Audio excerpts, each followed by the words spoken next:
Welcome back to the Keep Going podcast with Vin Kennedy. I'm your host, Vin Kennedy. Another solo episode. It's been tough to schedule guests with my chaotic traveling schedule because something will just pop up and then I'll go to a new state on the weekend, have a ton of fun, which is going to kind of also be somewhat what this episode is about. But we will get back to guests, new friends, new faces. So obviously, if you've been following me on anything, I've been traveling and running a lot. It's been, I think, 8 ultra marathons in 6 weeks in 7 different states. Jersey, Philly, New York, Chicago, Maine, Georgia. I just went to DC, all ranging between 27 to 31 miles. Did 250Ks DC and Georgia, and then did 30 through Chicago. Absolute blast. I think when I first started running, the ultimate goal was completion for the marathon in Boulder, Colorado. And then when I found out about going sub 3, that was a huge goal. But something I always told myself is that I want to just have fun, and to be able to pick up and run a marathon on any given weekend is fucking awesome. And it's taken me personally a lot of time to get there. I think I could have done it sooner if I wanted, but I had other races and stuff going on. But it's just consistency, and it's just showing up and putting in the miles throughout the week. And now it's just been more of knowing where to pull back. I haven't really been lifting weights as much. I still lift 3 to 4 times a week. I don't want to say they're bullshit workouts, but they're shorter because I know that I'm doing it to be more functional and stay healthy and stronger for running. That's the main goal right now, and it's the main focus, so that's what's getting my attention. I'm just proud that I'm healthy. I went over this kind of with Dan, and I kind of owe it to just being smart with my plan and my recovery. I live 6 days a week in sauna and cold plunge, and that's an absolute game changer for me. I don't know if it's placebo, but I feel like I really flush out aches and pains, and it just makes me feel fresh. I sleep like an absolute baby. That's it. That's another thing. I'm in bed by 9 o'clock.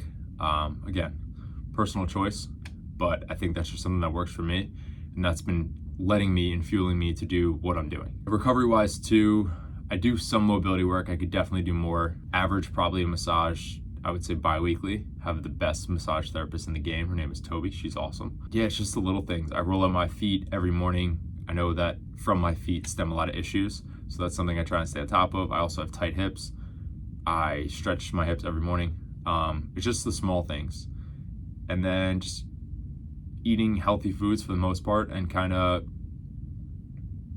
just staying on top of the things that I can control, and then pull back when I need to. So for example, I had a 50K in DC on Sunday, so I had a little bit of a lighter week. I took off on Thursday because it was traveling to DC, and it was a day where I could pull back on miles, and I knew that to get ready for Sunday, it's going to help my body. But the traveling has been a blast.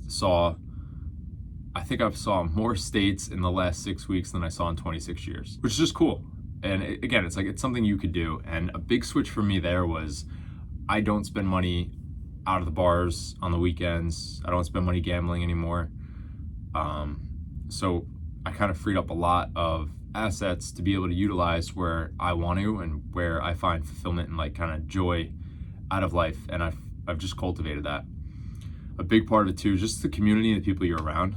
I was with Greg and Dan in DC, and it's just special. When you could do things like that with your friends. The 50K was awesome. I had an absolute blast. The crowd is awesome.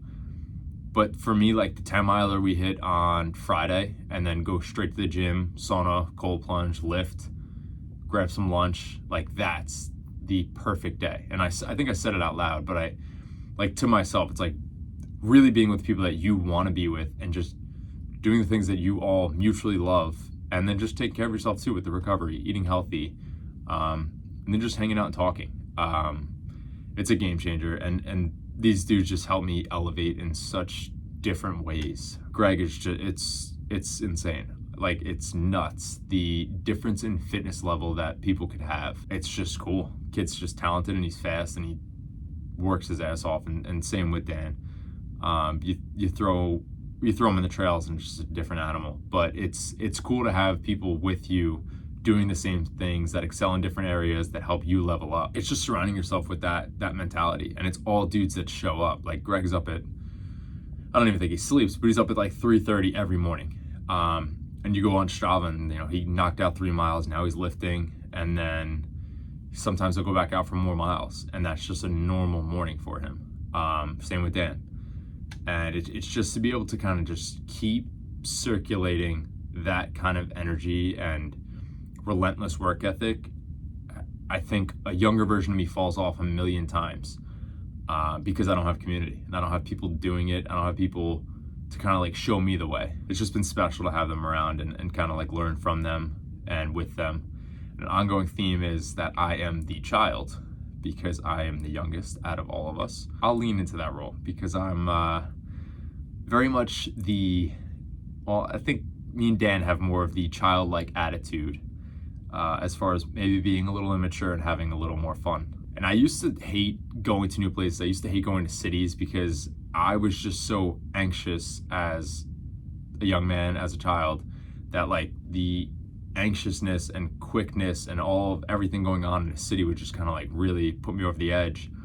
And now I think I'm just so calm in myself and just like in who I am that nothing could kind of shake it. And I've spoken on this many times, but you could kind of like create home wherever you go, especially when you have your people. Like DC felt like somewhere I could live. And I've been saying that. Like, I'm like, I could definitely live here for a few months, maybe a year.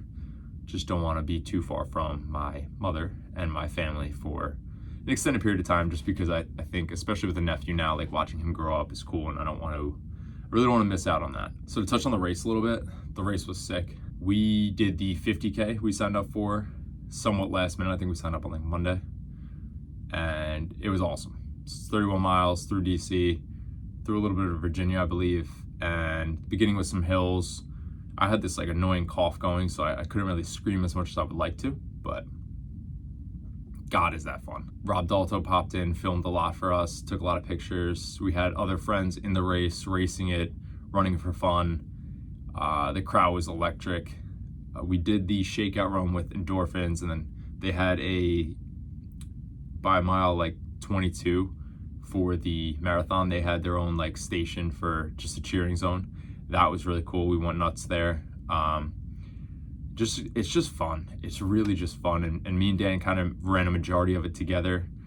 Had to take 3 bathroom breaks. I got to get this bathroom stuff under locks for these if I ever want to race a 50K. But yeah, it was a blast. And there were a couple like really funny highlighting moments. And just funny things we said along the way, and just had fun. Like Dan was screaming his face off.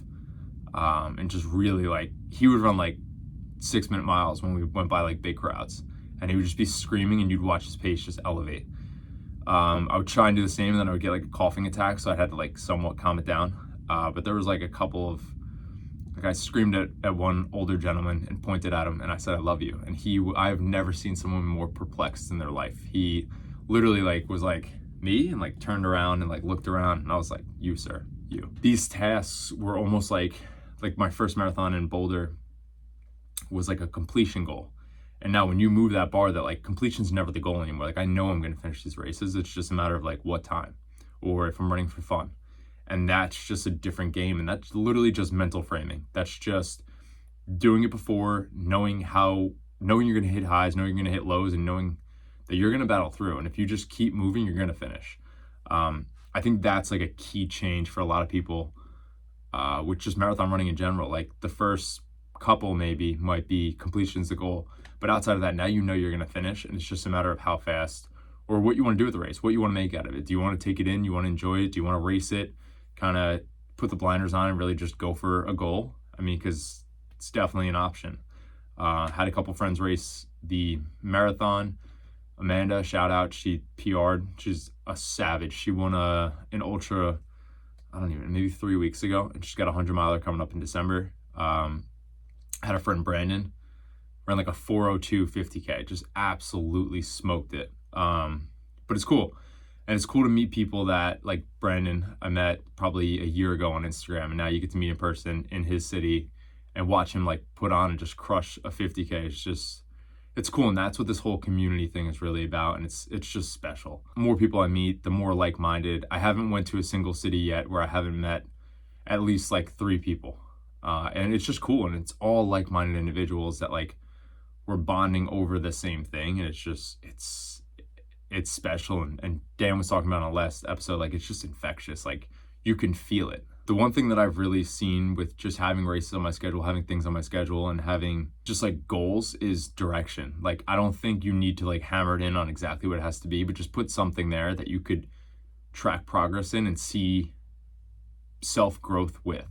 And it doesn't have to be running a marathon. It could literally be anything, but it helps you also control your life in a sense. And I think for me, it's key for time management. Like, I'll get up at 4 a.m. and knock out miles in the morning, because if I don't, then I have to do them later on in the day.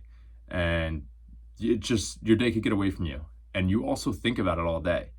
You know, I enjoy running. Some people don't. And you could sit there and think all day, like, oh my God, I have to run these miles after work. I have to run these miles after work. And you're not even present within your day. So for me, like, a productivity hack has been like putting stuff on my schedule and just holding myself accountable and doing the work, because it makes me really delegate my time properly. And it lets you feel like you have a sense of control, because a lot of things are out of your control, but training is fully in your control, and showing up every day is fully within your control. Something I've been thinking about is how I have an Ironman, my first full Ironman in July. I'm doing Lake Placid, and I have like this like anxious, excited feeling towards it. And I'm sitting here like, why is this? And running has just become, it's not easy, but it's normal now. Like, I've set the bar of what is normal.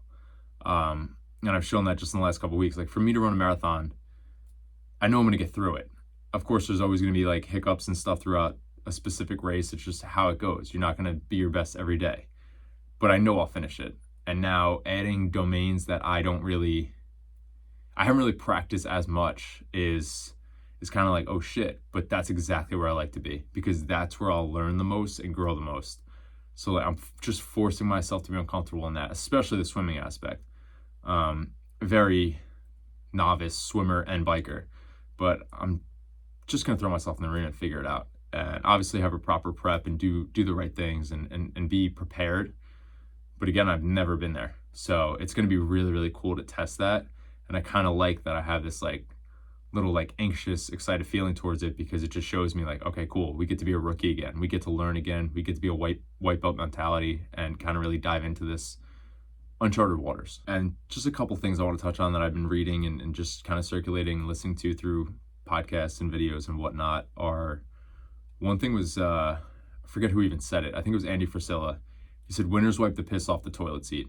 And that sounds so cliche, but when you're dialed in and you're progressing and you're doing the right things, you take care of the little things.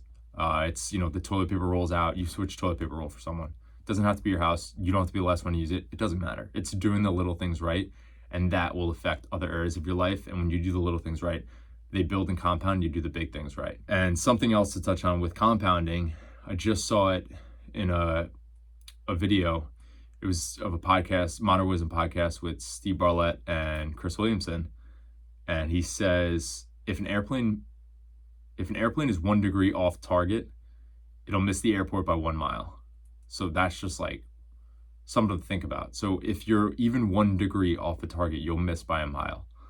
And that's not to say you have to be dead on, but be as precise as you can be, and control what you can, and just ensure that everything's in its right place, and you'll get to where you got to go. And 2 last points.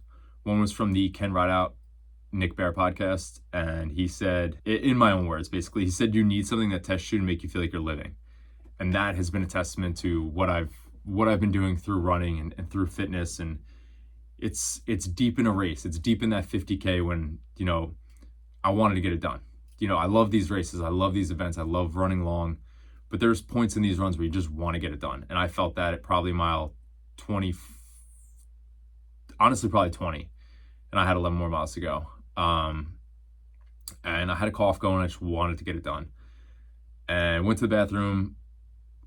And basically, like, the people I was running with just kept running, which is totally cool. Like, there's no need to wait. And then I saw them.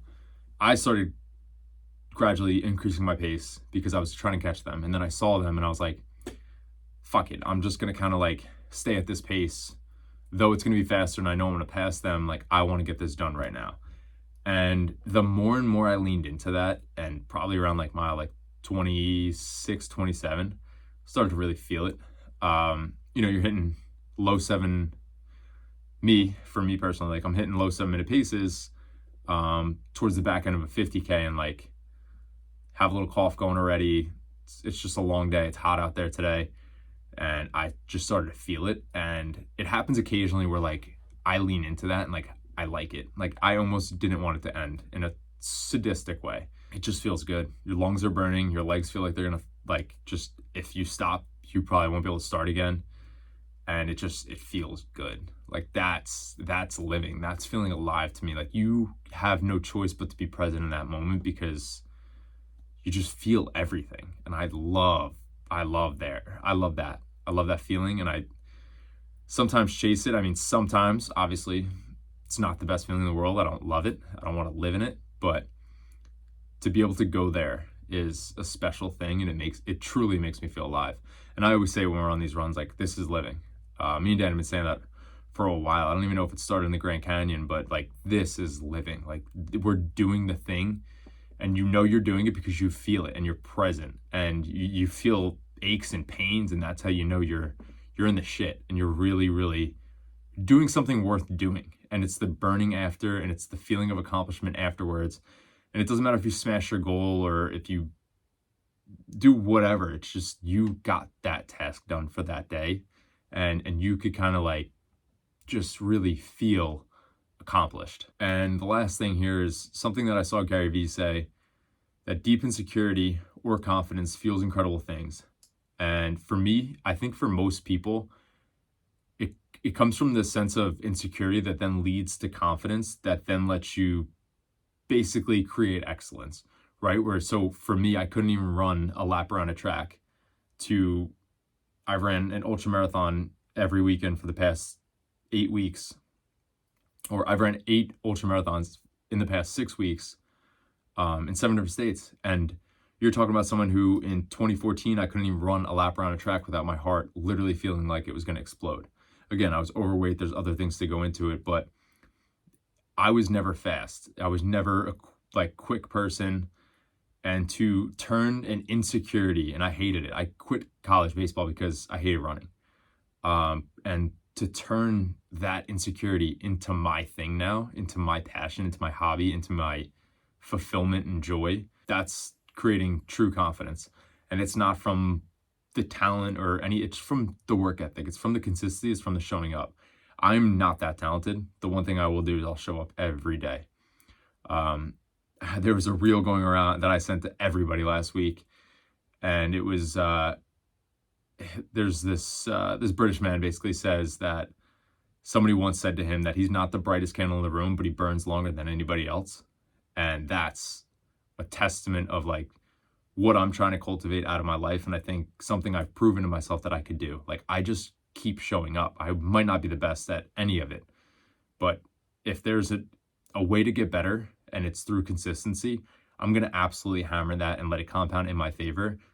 This is just who I am now and what I do. That's just really what running has shown me. And I've let it trickle into other areas of my life, and it's fantastic. But for anyone that wants to get good at anything, like it's just consistency. Yes, people start with talent. Yes, people are naturally gifted at certain things. When it comes to running, I'm not, but you let me show up every day and get a little better every single day, and then stack those wins, stack that confidence, and you never know where you could be in a year. And it's just so cool. It's kind of all I got. I know a little all over the place. I think I know what I wanted to, but like always, please comment, like, subscribe, and share. See you next time.